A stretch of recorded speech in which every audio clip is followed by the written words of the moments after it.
Good evening, everyone, and welcome to the In-Depth Genealogist Chit Chat Live. My name is Shannon Combs-Bennett. I'm the creative director, and joining me this evening for this episode about Genealogy Roadshow, Episode 2, Season 3, are Sherry Hudson-Passy from Carolina Girl Genealogy, uh, Melissa Barker, archivist and genealogist, as well as Valerie Eichler-Blair of Val's Roots. Hi, everyone. How are you this evening? Great. How are you? Great. Yay! Jen Alford, our publisher, will be joining us in a few minutes. Unfortunately, her computer decided to start a scan right as we started airing. And seeing as I have had my difficulties of computer issues in the late, I guess it's her turn. So, everyone, what did you think of the second episode in Miami, right? Yeah, that's where we're at, Miami. Mm-hmm. So it was good wonderful. and so emotional. This was a real emotional one. Mm-hmm. It was like, wow, and full. Box to clean next. What were you saying, Melissa? I was just saying it was awesome, and it was packed with information and documents and a lot of emotion, and they just got a lot in there. So. Yeah, there was a lot of information, a lot of interesting, once again, I thought unique, and I guess that sometimes I think important to the social history of the United States information as well, just like it from episode 1. Yeah. So does anybody, go ahead, Melissa. I was just going to say such a variety, too, which I enjoyed. Yes. A variety of places and subjects.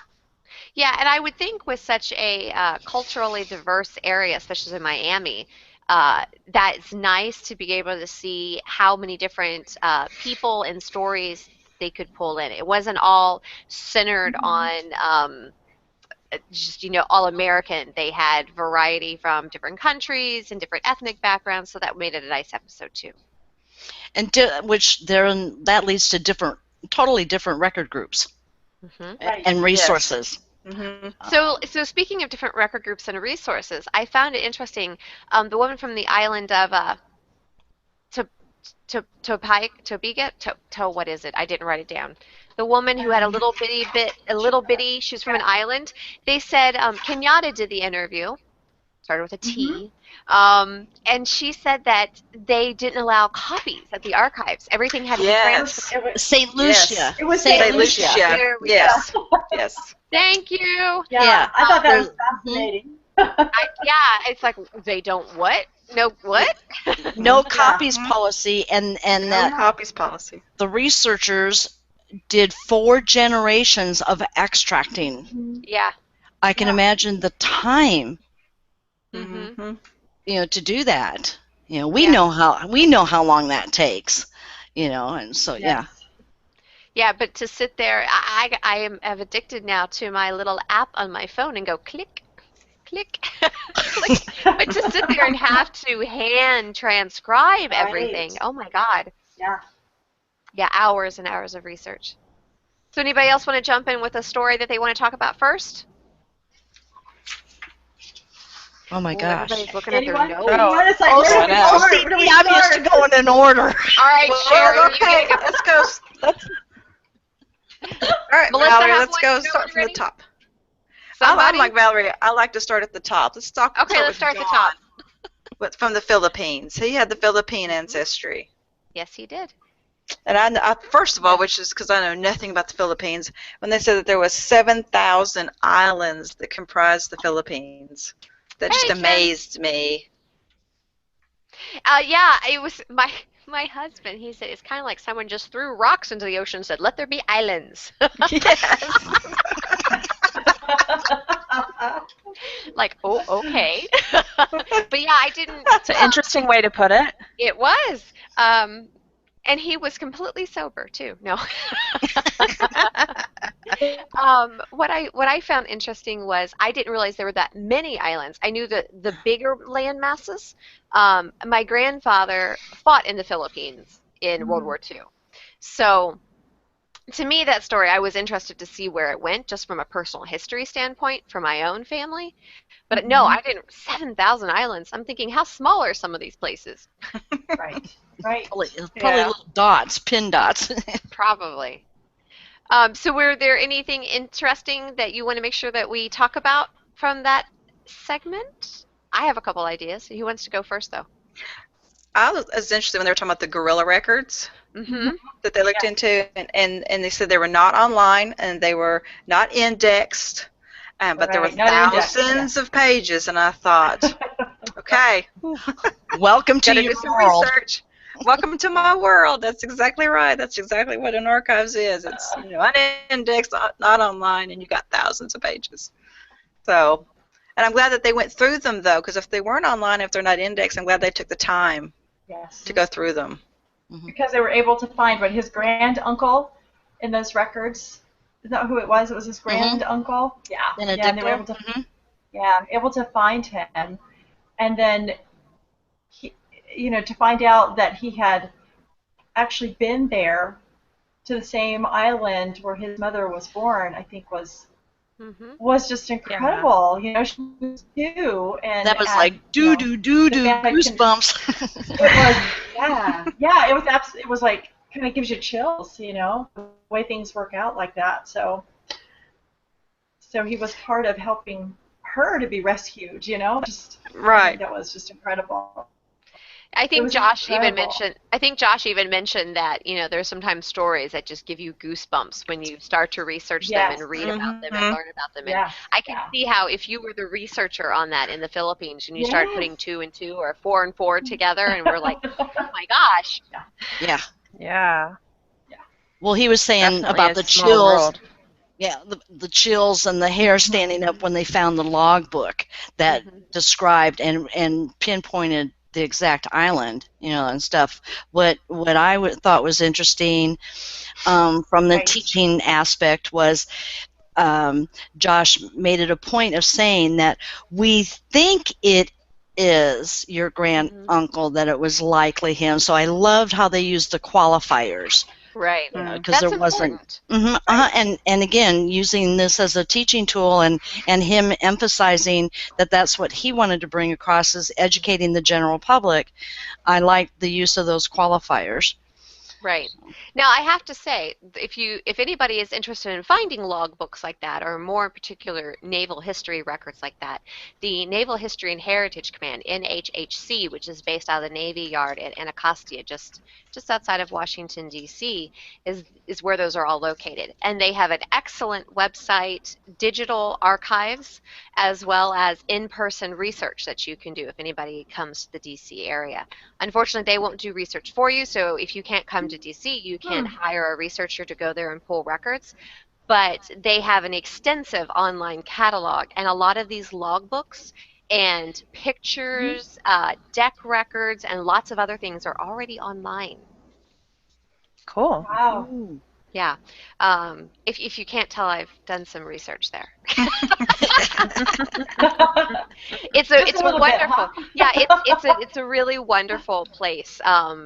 They are in the process of renovating, and one of the most fascinating record sources they have, when they were in the middle of, I just have to tell the story real quick, sorry. When they're in the middle of renovating the building, they found a box of glass negatives from the Spanish-American War that had never been developed. And they have now taken those and developed them and put them online. Neat. All having to do with naval history. So, yeah. But yeah, that was pretty cool, I thought. So what was the next story, ladies? Those of you who took notes, and we're going in order. Yeah. That was related to Pocahontas. Yeah. With Mary. Yes. The whole time they were introducing that story, I go, "Oh, Shannon's gonna love this one." Yeah. Her Pocahontas family. With my, you're related to Pocahontas' sister. Yeah. And this lady was from Nashville, Tennessee. Yay. That's right, yay! Not very far from you, right? Not very far. No, it's only about an hour and a half east of me. No, so not far at all. Yeah, not top. We know I go there all the time. I would too if I lived that close. Oh, sorry, as I spill my drink all over the floor. No. Sorry, everybody, for me screaming in your ear. I didn't. Red on white carpet. No. No, we're good. I sometimes forget that my keyboard is on a sliding drawer. Oh.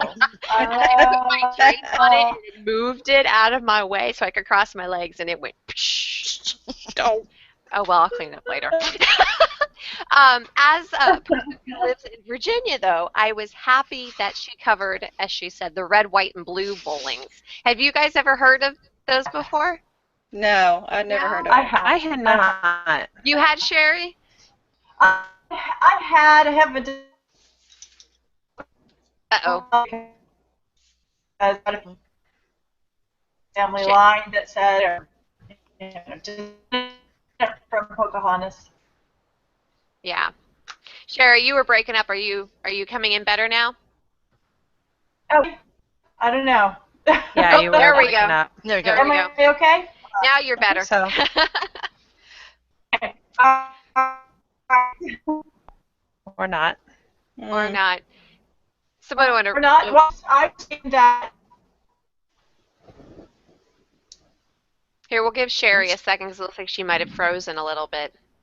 Um, what I was going to say is what I thought was nice about it was that it shows that even though you might have a surname, doesn't mean that you can necessarily connect into someone of a famous lineage.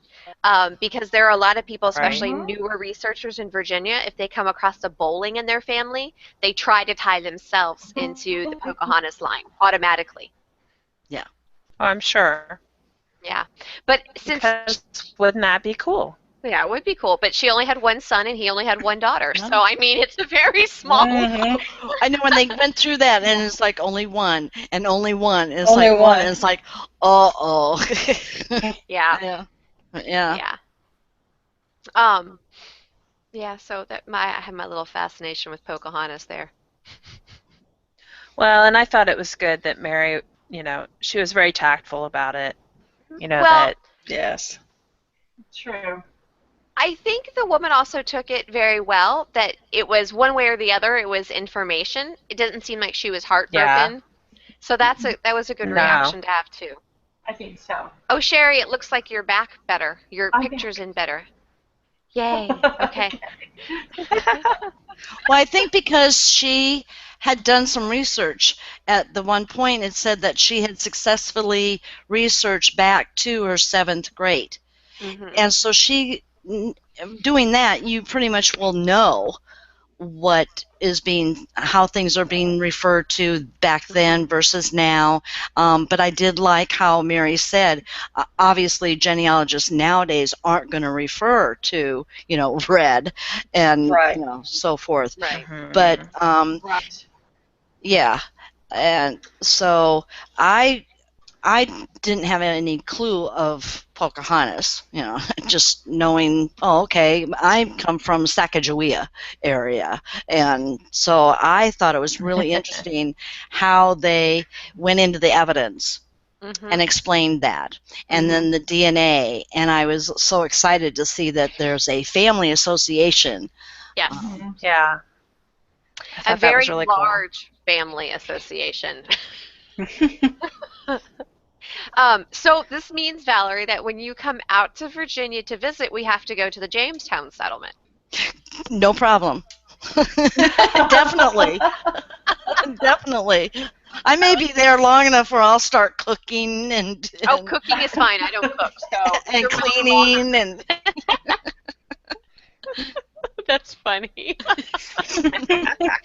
But if people are interested in learning more about Pocahontas and particularly early Jamestown settlements and who was there and the Indian Wars, because slightly after, I think it was just a few years after her death. Yeah, because her son may have missed it. There was a massacre of white settlers by the Powhatans because the relations got so bad for a while. There's tons of very interesting and fascinating history surrounding the Powhatan tribe and the English settlers at Jamestown and the surrounding areas, especially as they started to spread outwards. And especially when people start thinking about, because she was portrayed as not only the representative of her people, but then, taken to England and paraded around court as a civilized, savage type person. So, and it's sad that she went to England with her.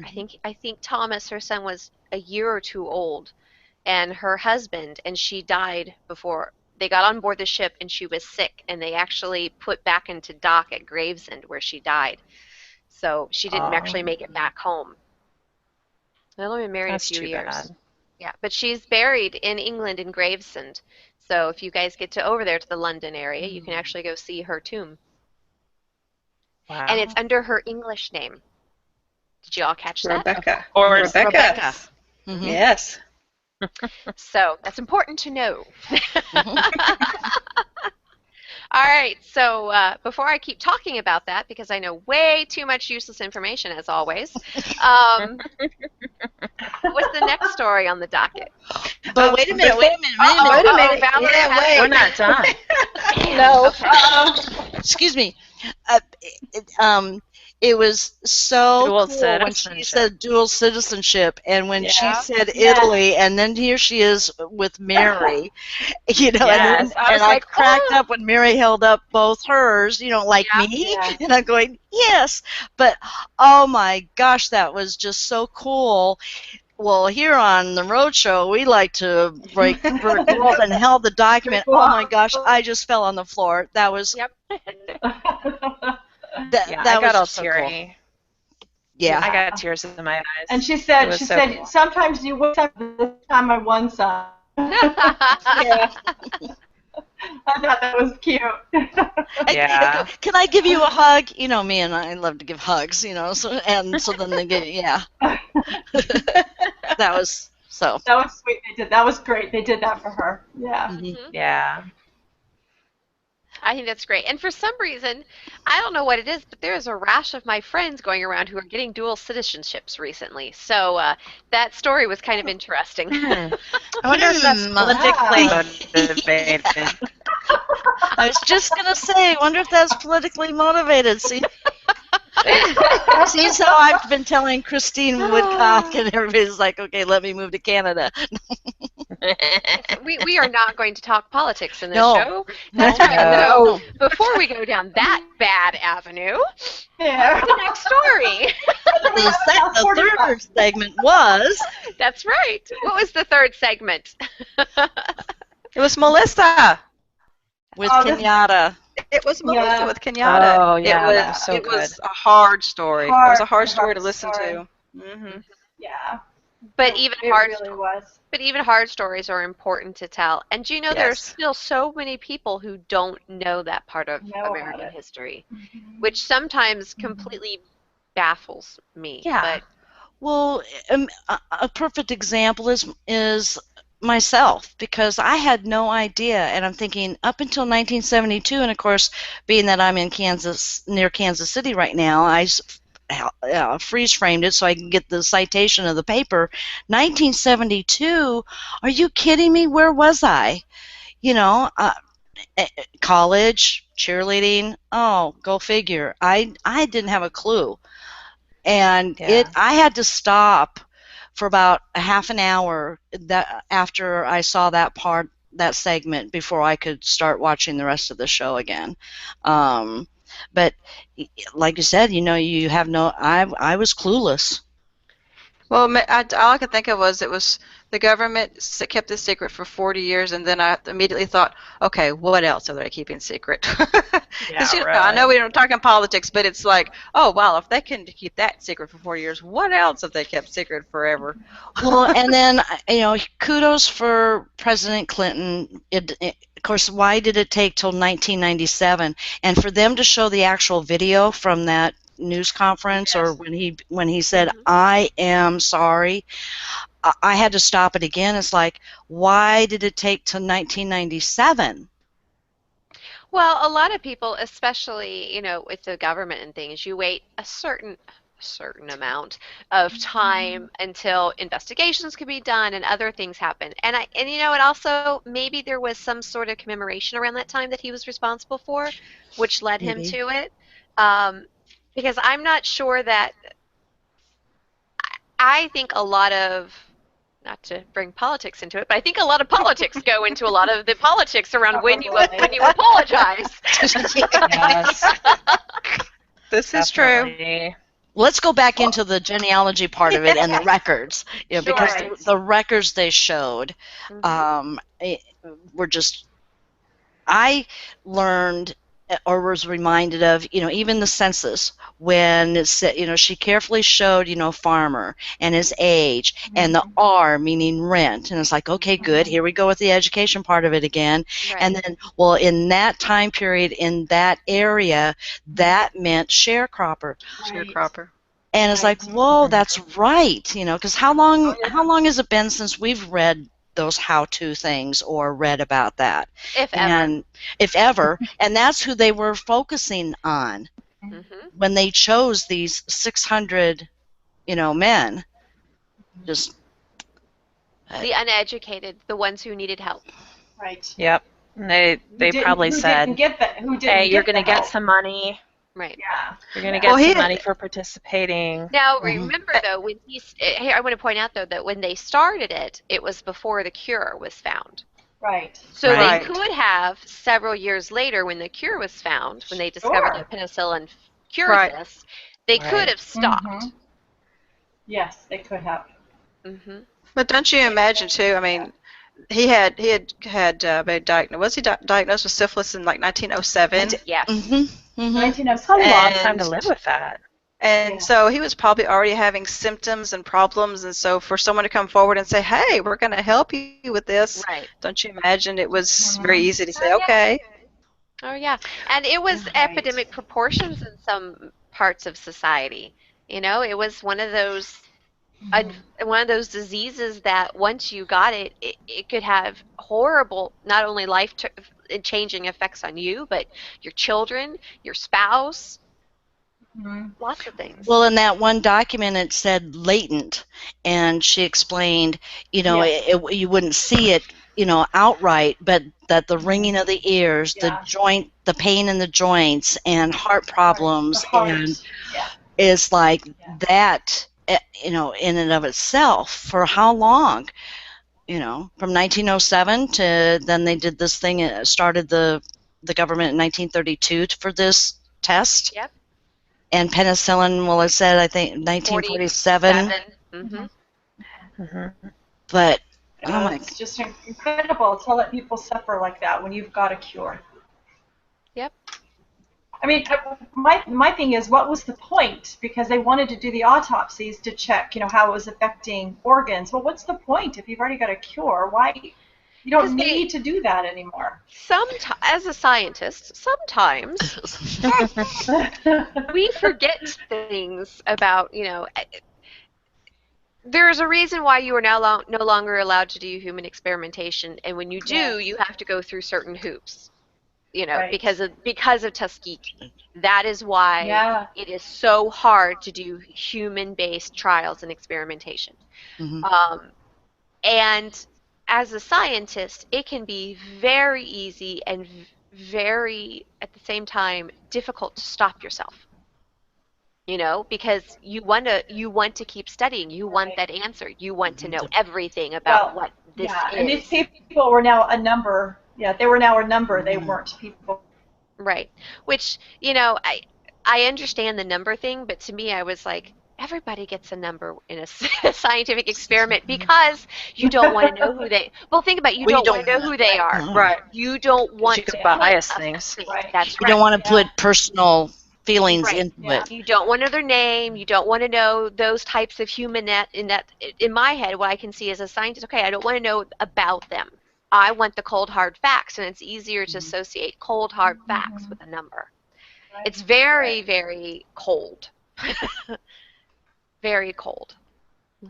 Well, then, there was no death certificate, no burial record. No, they did, based on that one record, figure out that he died 1 week after the 1940 census was taken, and that the autopsy said cause of death unknown. Unknown. And I wonder that's how a many. little odd. I wonder how many others had said that and why there wasn't a record of it. And of course, now we kind of can now we know. guess. Speculate. Yeah, speculate. Yeah. But covering their tracks. Yep. Yeah. Very emotional and very hard, but an important part. And Very and I important. liked what Kenyatta said, that even though, I mean, she was teary too. Oh my gosh. Yes. And Yeah. even, and I liked how she pointed out that, even though, this is a sad situation and et cetera, your great grandfather was a part of something that has changed policy in the United States. Absolutely. Right. That's one of the things that that I teach the students that I teach. I have a monthly genealogy class that I teach, and I think a lot of us, I guess you call us hardcore genealogists, professional genealogists, whatever, we understand these stories. We understand that they should be told and documented, but some of the newer or intermediate or some of the ones that are just doing it just to be doing family history, they don't know if they should be talking about it. They don't know if they should tell their family members what they find. And I'm always saying, what? It is history. It's part of your family's history. It's part of their story. And like in this case, it's part of a national story, and it should be told and it should be documented. Absolutely. So I was really glad that they brought this out, because to me it shows that we should tell our stories. I mean, I'm sure there's probably some that just should not be for reasons, but most of the time I think that it should be documented and told. Kenyatta responded to something I said to her on Twitter after that story. She said, this was the hardest story she's had to tell. And she says, and that's saying something. We've done so much of this, but it was the hardest one she's had to tell. You could tell that. Yeah. Yeah. Really, too, having to do it on film and in public, and, that must have been so difficult. And having to tell someone else for the first time about it, about their family. Yeah. Especially when you never know how someone's going to react. Right. I I wonder in this particular case, and we probably will never know, but I wonder if they kind of told her before that they told her. Well, she had an idea of it, remember, because she's the one that said, I've heard rumors that he was part of that. So she kind of knew. I just wondered if they told her beforehand in case she didn't want it filmed, kind of thing. Yeah. Ooh, that's a good question. That's a good question. We should ask that, right, Jen? Yeah. We will find out an answer for you. Well, on Finding Your Roots, remember when we interviewed Cece? That they took aside the star to let him know what was going on before they went on air with it. Right. Not Ben Affleck, but but this past season, because we just talked to Cece. It seems like just a few months. Yeah, that's it.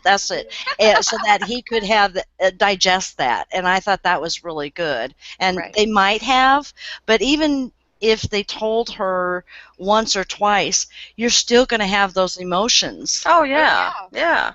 Oh, sure.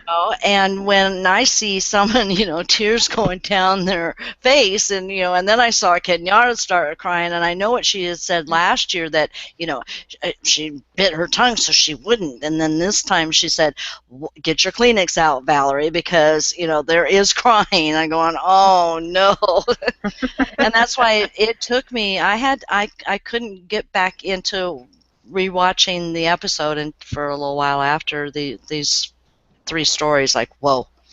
They could have broken it up a little better. Yeah, no, I'm teasing. It was definitely emotional. It was. I definitely found I was lucky my husband wasn't home, so I could actually be engaged in the show. So the first couple stories I was really into, and I was getting all teared up and into the stories, and then of course hubby gets home and I'm all distracted and I pause it, and then it just wasn't I wasn't in the groove anymore. But it was a very emotional episode. I thought that it was really wonderful, seeing how the different people reacted. It just touched me so much. So what was the next story, ladies?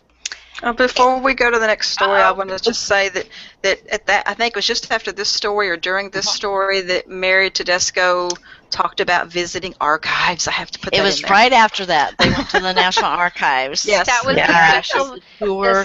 special And I visit. was going, yay, yay, yay. You know. Yes, I was doing that. Her researcher card expires January 21st, 2017. Well, that tells you when she went because they are good for 1 year. Ah, oh wow. Yeah, you go in. Oh, sorry, my eyes are watering and itchy. Allergy season. Yeah, when you go get your researcher card at the National Archives, you're good for 1 year from date of issue, and then you have to get a new one. But it's good they showed these kinds of things. Yes. So, again, the general public, researchers of all different levels that haven't been there yet, or haven't studied about going there yet, can see those kind of things. So, yeah, it was great. And you hope that it whets people's appetite when they actually see it, and they're like, oh, I want to go there. I want to do that. Right. Well, I was surprised. My husband even piped up during that segment and was like, "Oh, I didn't realize you could go in there." I'm like, "What? Yeah." I'm like, "Can I go?" Well, I will say, that's really cool. The parts that they showed her standing in, you can't. Yeah. I figured. Yeah, because all new modern glass with the rows of like the stuff behind her, yeah, you don't get to see that unless you're an employee. Or the star of the show. The parts that we get to see were the really nice, all wood desks with the rows of books behind it. That's the reading room that you get to go see the original documents in. And I get to sit there all bored. So where she was, and she was flipping those original documents that I want to get my hands on so bad, and she was flipping them. That's in the reading room, or was that behind? She was sitting at a wooden desk, and there were rows of books behind her.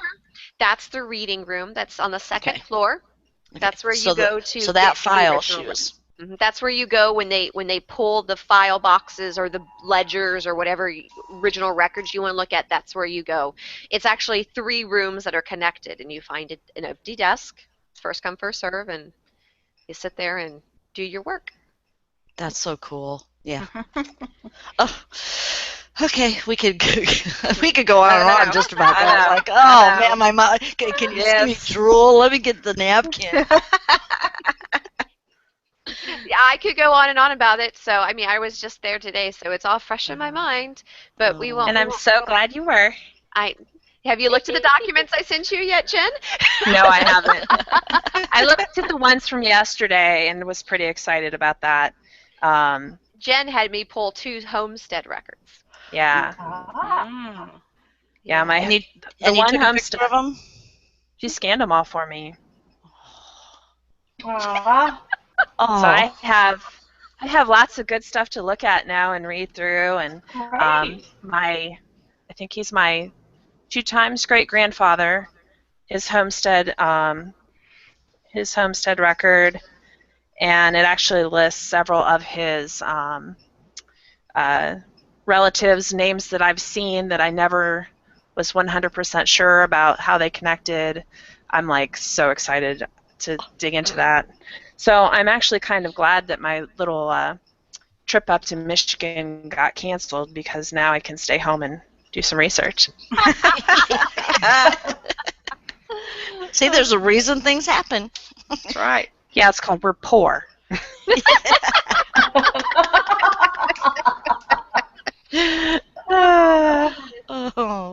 yeah, I was like so thrilled that Shannon was able to do that for me and get those documents for me. So it's opened up some new avenues for me. I'm so excited. So do you, like, that was the original file and she was looking at, and you said, you can go in there and do that. Now, do you have to wear gloves? Nope. No. Nope. There are some documents that if they think you should wear gloves, you will be issued them. Okay. But otherwise, no. And their reasoning is, because that was one of the first things I asked the very first time I was there, and to them, since a lot of the documents the paper is so brittle, gloves will damage it because you can't feel it. feel if you have the paper or not. I see. So they don't wear gloves. They just ask that your hands be clean. You can't have anything but a pencil in there. You can't even bring paper in the room. They have paper for you there. They have pencils for you there. If you want to take anything out with you, it has to be inspected and then put in a locked bag that only the security guard on the way out will open. Wow. Mm-hmm. So that you can't steal documents. Yep. I'm going to do that with my office. But no gloves. No gloves. And there was an episode we talked about either Who Do You Think You Are or Finding Roots where they pointed that out.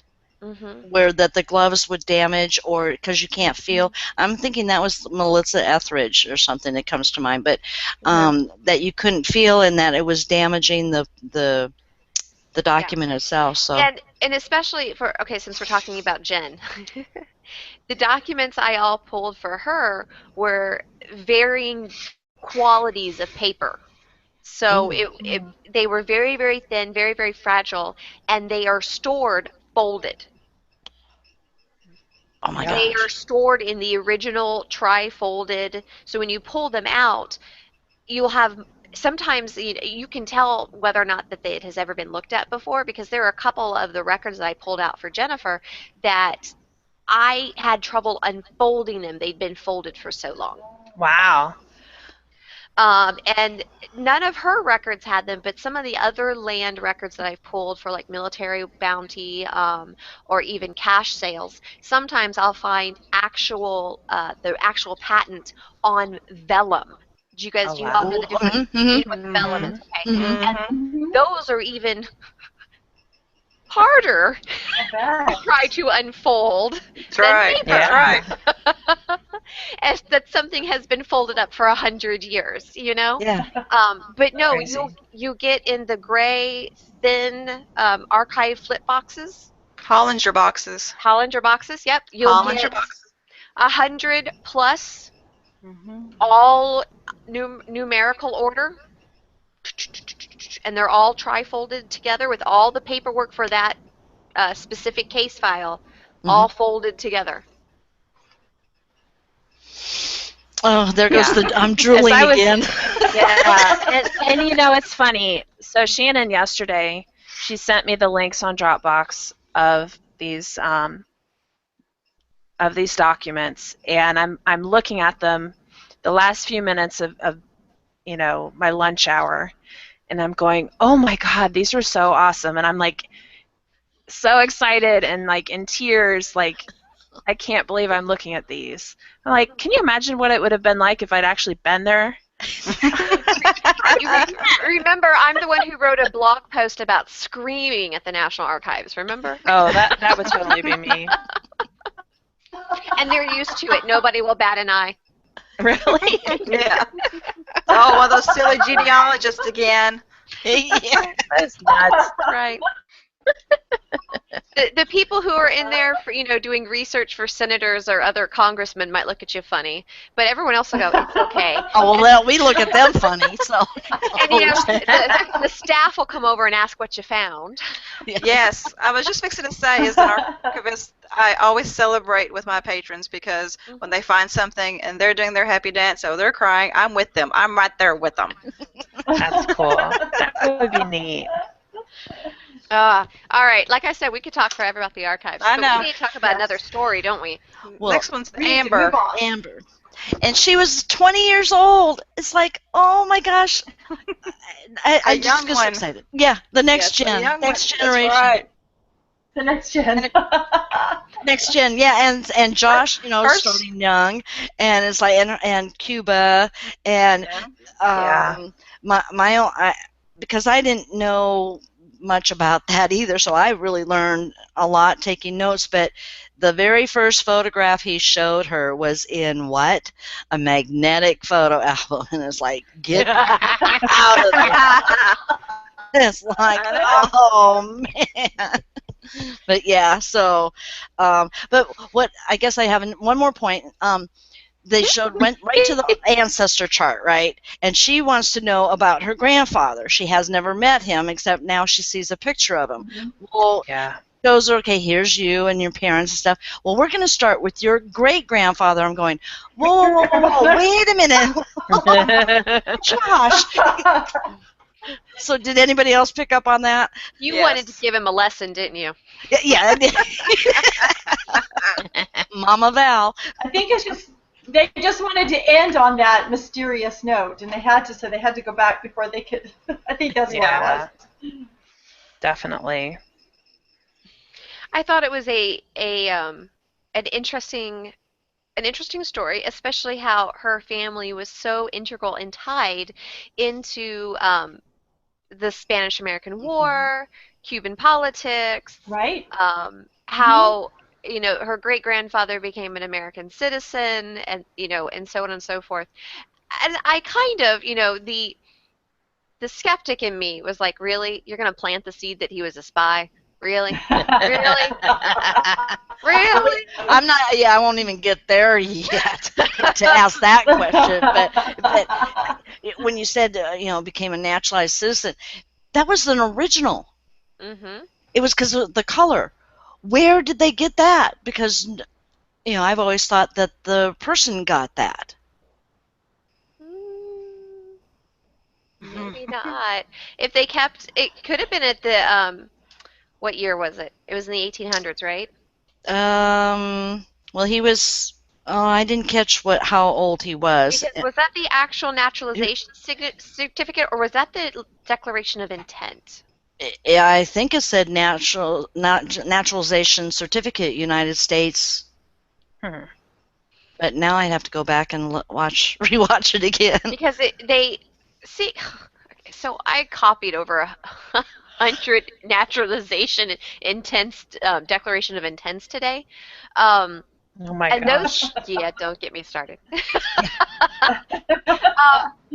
From the 1850s, and they have boxes and boxes and boxes of them. These were held at the district court in Washington, D.C., so these were for people who actually wanted to become citizens in D.C. Okay. I think by the late 1800s, and somebody who knows more about immigration will probably be able to correct me on this if I'm wrong, but a lot of those records you can still find at the district courthouses in the states that they would have been applied in before it became a federal thing. Because I don't think it became federal until after 1907. September 27th, 1906. There you go. So 1906. So before that, it would have been at the district courthouses. Okay. Then that makes sense then. Okay. Why it was the original. Yep. Cool. Cool. I told you I'm full of useless information. But that's good because now we're evaluating the evidence they used. Oh, so bad, so bad. But I thought the newspaper article where they got to show the picture. I love that sketch. Petition the government. Yeah, that was awesome. Yeah.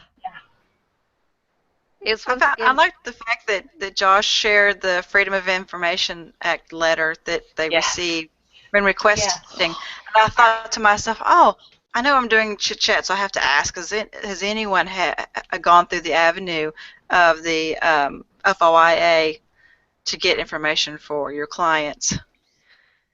No. Yes. No, or personal research. Yes. Yeah. Well, I will make a comment that I wouldn't have asked the CIA because they ain't giving jack to you. Absolutely. Yeah. Let's back up a couple steps. I was dumbfounded. It's like, okay, I'm going to go ahead and put this, stupid question out there.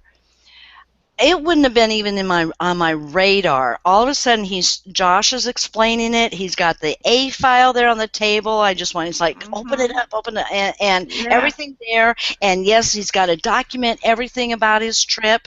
And it was from 1962 to 1964. And here's a list of the travel dates. Then Josh just comes off the wall to me and says, "Oh, we suspect CIA." Huh? Where did that come from? Well, go ahead, Jen. Or he could be a drug dealer. You don't know. All those trips back and forth, you never know. Yeah, I think the CIA thing came in like Shannon was talking about at the very beginning, or maybe it was when we were off camera about that we only get to see 10-15 minutes of the videoing, and I wonder if some information and things aren't told to them or shared with them that we don't get to hear or know about. Right, right. But it's like that was so far off my radar. I even asked my BFF research buddy too. I said, "Was it just me? Was I the only one that was, clueless?" But yeah. And then of course I definitely stopped that because in the recording, because I watched it live and then I watched the recording, and that sentence, and they only showed the highlight part, but I wrote down every single word in that paragraph. Well, Valerie, we count on you for, Val. Huh? Valerie, that's what we count on you. Valerie, without disclosing anything, can you tell us your experience with the FOIA? It was interesting because I've done it a couple of times, and of course I wish I would have gotten a letter that said, "Sorry, we can neither confirm or deny." It's like, oh, good dirt. But I I ended up getting the documents and stuff. It took 8 months. Oh wow! Wow. Yeah, it took 8 months, and after I always taught my students, and because I teach what I do, and I said, I would follow up in 4 to 6 weeks. Well, can you imagine how many follow-ups I did in the first 6 months?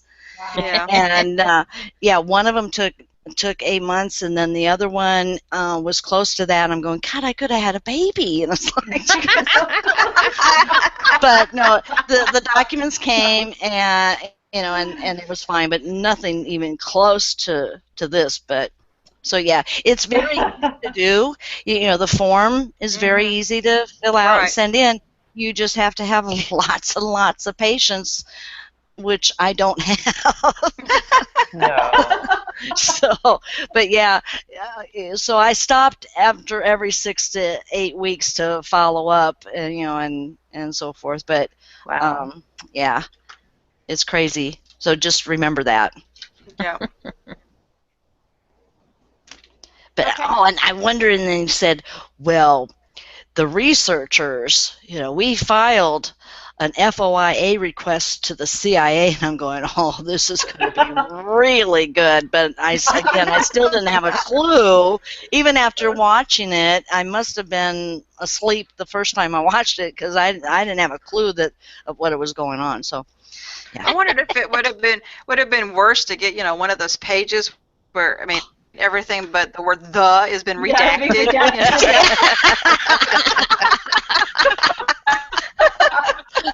Oh, man. Yeah. That would have been funny. And then further down, that would be my luck. I'd get those. Yeah. Well, it was further down because they didn't show that because it was shaded, but it said is currently and properly classified, and then some words, and it says is protected from disclosure. Hmm. Yeah. He was into something, that's for sure. It's not been 50 years yet, right? He was here. Yeah, he was. It was clear he was into something. Something. All that traveling back and forth. It's been 50 years, wasn't it? 62 to 64. Mm-hmm. So it's been 50 years. Well, depends on the classification status. Well, that's true. It might be 75 or 100. Right. Wow. That's true. Or if it affects national security, Or longer.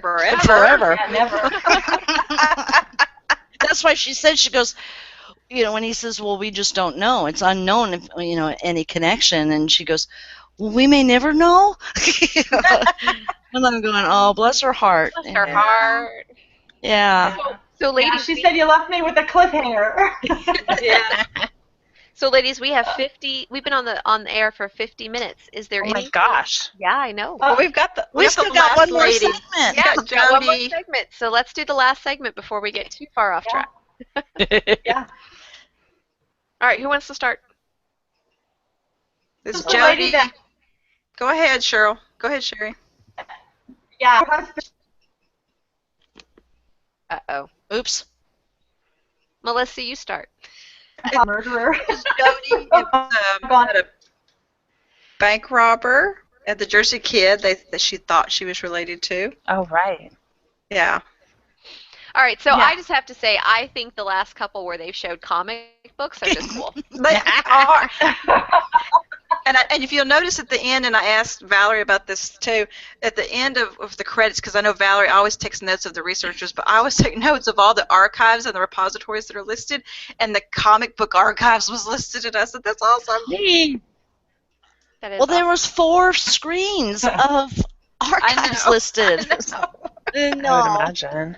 no, I'm not going to do that. But yeah, a comic book, and I'm right after they did that, it's like, what is this with comic books? And it's like, It's awesome, is what it is. Hello? yeah. It is, because it adds another element to genealogy that might interest somebody who's not been interested before. That's a Right. very good point. Exactly. Exactly. Mm-hmm. So if anybody comes across a Ripley's Believe It or Not, I have what I'm looking for, so let me know. Okay. My second time's great-grandfather was in a Ripley's Believe It or Not. Really? Oh. But I've never been able to find the actual issue, but I have the newspaper article written about it. Do you know what issue it's in? Do you know what No. issue it's in, or you just no? Okay. It would have been in the 1930s, because he died in like 41 or 42, and it was for being the world's oldest golf caddy. Golf caddy. Oh. He was in his Wow. 80s, and he Oh, was gosh. still a caddy at Wow. at a resort in French Lick, Indiana, and Huh. at the West Baden Resort it's a huge natural spring, and so yeah, he was out there hauling people's clubs around into his 80s. Bless his heart. Wow. Wow. So yeah, one of Did these you- days I will find it. You caught him being in the hospital, and the hospital records say giving really good detail of his injury. Ouch, number one. Mhm. But when it said the newspaper abusive language Yeah. and he lost half his tongue, That Where there's a will, there's a way. I'm sorry to Jody, who was in the segment, and Kenyatta. I'm sorry, but I just cracked up. It's like, Yeah. half a tongue, don't let that stop me. that's No. right. That is definitely right. Oh my gosh. Sometimes I don't your know. opinion just has to be stated. Mhm. That's right. Mhm. I don't know about anybody else, but when they were talking about the death certificate towards the end, and they made the statement, well, it's obvious that he didn't abandon the family. I thought, well, how can you say that by just looking at the death certificate, the fact that his wife, was the informant? He could have abandoned the family and then died, and then she collected the body and gave the information. I was wondering That's about true. that too. Me too. Yeah. Because, he might have been, she might not have known where he was. Just that, Right. he had died. So, last known address, well, mine. Yeah. Yeah. Yeah. Unless, of course, there is something else that we don't know that was Right. said. That Or, they All we show. saw that we just saw the address match. right. The other thing is that my husband and I talked about after the segment aired was, well, it was her grandfather, right? Or is it her father? Who Her was her great grandfather. her great grandfather's the one who died. So her grandfather, he was a very small child when his father died. So maybe to him, he He abandoned. had been abandoned. Right. Right. Right. He wasn't there. Maybe he Wasn't didn't there. really know exactly what happened. He just knew that he wasn't there. Right. And no one ever Right. talked to him about it. Right. I mean, I could see that being a very easy way out, Oh, sure. Mhm. I don't want to talk about my dad. He abandoned the family. Yeah. So, Yeah. Yeah. that personal psyche thing again. Right. I did make an observation, and I don't know why I made it in this segment, and I didn't see it in any of the other segments. But I noticed, and maybe you can help me with this, but in the background, there's people milling around and standing around. But I noticed in this segment there wasn't as many people, and so you could see back in the back there were tables set up with look like vendor tables because I could see the FGS. Yeah, Yeah. And so at each there place are. they had the vendor tables and FGS. There was Find My Pass because Jen Baldwin will be in the background of one of the episodes. The DAR always has a table. DAR was there. It was this was the first time local I genealogical noticed it. society. Yeah. The local genealogical society or historical society, they were there. Yeah. I think they usually have them more off to the side, but I think it also depends on the venue. So it may have been with this venue, they didn't necessarily have the room to put them out of camera, so they, had them all the way around them instead. Okay. Well, this is the first time I noticed it. I don't know if it's because I've been into the story so much I wasn't paying attention, but this time I actually noticed it. To the background. Yeah. That's why it's nice to watch it live and then to watch the recording. So that way you can pick up on all kinds of different things. And like I said, stopping and starting, but be prepared to have plenty of time to do that. Right. All right, ladies. Well, our time is like more than up. Oh my God. Yeah, we're full of wind tonight. But this was such a huge amount of stuff in the episode. It's just amazing. It was full. It was. And we'll have another city next week. There's 6 episodes total. And one of the episodes coming up will be our favorite. Another our favorite, but they'll also be in Boston, Philadelphia, and Los Angeles. L.A. Weren't they in Providence? It was Providence, not Philadelphia. So Providence, yeah. Boston, Providence, and L.A. And from our vaults, our favorite segments type episode 2 coming up. Cool. But I can't remember what's next week. I think it's from the vaults, but I might be wrong. I haven't looked that far ahead. Sounds good. All right. Well, on that note, ladies, thank you all for joining us this evening. It was great to talk to you. Thank you for Thank you. Thank you. Stop by next week.